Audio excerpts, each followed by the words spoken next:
BJP party ఏ ఒక్క వ్యక్తికి భజన చేయదు అని తెలియజెప్పి ఒక సింపుల్ ఎగ్జాంపుల్ చెప్తాను వినండి.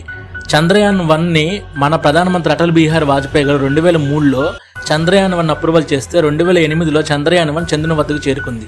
ఆ రోజు అధికారంలో ఉన్న కాంగ్రెస్ ప్రభుత్వం చంద్రయాన్ 1లోని రోవర్ చంద్రుడిపై ఏ పాయింట్పై అడుగు పెట్టిందో ఆ పాయింట్కి కాంగ్రెస్ వాళ్ళు జవహర్ పాయింట్ అని పేరు పెట్టారు. అసలు నెహ్రూ ఏం చేయనప్పుడు ఇక నెహ్రూ సంబంధం ఏంటి? ఇప్పుడు చంద్రయాన్ 2 గురించి మాట్లాడదాం. యూపీఏ 2 ప్రభుత్వం చంద్రయాన్ 2కి అప్రూవల్స్ కూడా ఇవ్వలేదు. కానీ మోడీ గారి ప్రభుత్వం చంద్రయాన్ 2ను ఆమోదించి నష్టపోయినప్పటికీ కూడా చంద్రయాన్ 3ని కూడా అప్రూవల్ ఇచ్చారు.